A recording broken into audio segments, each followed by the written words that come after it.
Gig వర్కర్లు అసంఘటిత రంగంలో పనిచేసేవారా? అయితే మీకు గుడ్ న్యూస్. శ్రమకు తగ్గ ప్రతిఫలం దక్కడం లేదని ఆందోళన చెందుతున్న వారికి కేంద్ర ప్రభుత్వం శుభవార్త అందించింది. ఇప్పటి వరకు కేవలం కార్పొరేట్ సంస్థలకే పరిమితమైన పీఎఫ్ ప్రయోజనాలను సామాన్యులకు కూడా విస్తరించేందుకు ఈపీఎఫ్ఓ భారీ కసరత్తు చేస్తుంది. సామాజిక ఆర్థిక భద్రత లేక ఇబ్బందులు పడుతున్న వారికి ఈపీఎఫ్ఓ 3.0 పేరుతో విప్లవాత్మక మార్పులు తీసుకురాబోతూ ఉంది. ప్రస్తుతం అమల్లో ఉన్న ఎంప్లాయీస్ ప్రావిడెంట్ ఫండ్ స్కీమ్ పరిమితులు దాటి మరింత మందికి మేలు చేసేలా కొత్త పింఛన్ పథకాన్ని రూపొందించారు. దీని ప్రధాన ఉద్దేశం రిటైర్మెంట్ సమయం నాటికి ఉద్యోగికి ఆర్థికంగా వెన్నుదన్నుగా నిలవటం.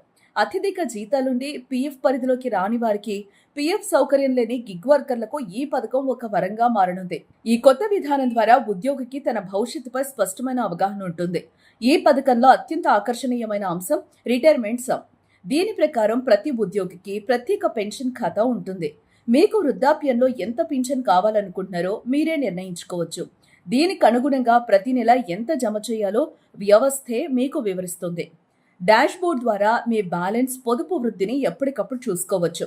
పొదుపు విధానంలో ఎప్పుడు కావాలంటే అప్పుడు మార్పులు చేసుకునే సౌలభ్యం కూడా ఉంటుంది. సాధారణంగా ఉద్యోగి యాజమాన్యం మాత్రమే పీఎఫ్కు డబ్బు జమ చేస్తారు. బట్ ఈ కొత్త ప్లాన్లో అనేక మూలాల నుండి నిధులు సమకూరుతాయి. ముఖ్యంగా తక్కువ ఆదాయం ఉన్న వారి ఖాతాల్లో ప్రభుత్వం తన వంతుగా కొంత విరాళం జమ చేస్తుంది. గిగ్ వర్కర్లకు సంబంధిత డిజిటల్ ప్లాట్ఫామ్లు తమ వంతు సహకారం అందిస్తాయి. అంతటితో ఆగకుండా సిఎస్ఆర్ నిధులు, స్వచ్ఛంద సంస్థలు కూడా ఈ ఖాతాల్లో డబ్బు జమ చేసేలా ఒక సరికొత్త వ్యవస్థను ప్రభుత్వం సిద్ధం చేస్తుంది. ఒకే యూనివర్సల్ అకౌంట్ నెంబర్తో ఈ ప్రక్రియ మొత్తం జరగనుంది.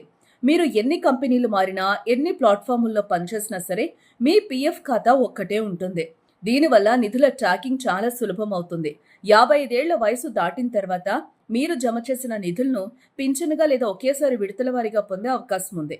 మీరు వడ్డీని మాత్రమే తీసుకోవాలనుకుంటే అసలు మొత్తం అలాగే ఉంటుంది. ఒకవేళ అధిక పింఛన్ అవసరమైతే అసలు మొత్తాన్ని కూడా సర్దుబాటు చేసుకునేలా ఈపీఎఫ్ఓ వెసులుబాటు కల్పిస్తుంది. ఈ మార్పులు అసంఘటిత రంగ కార్మికుల జీవితాల్లో కొత్త వెలుగులు నింపుతాయని నిపుణులు చెప్తూ ఉన్నారు.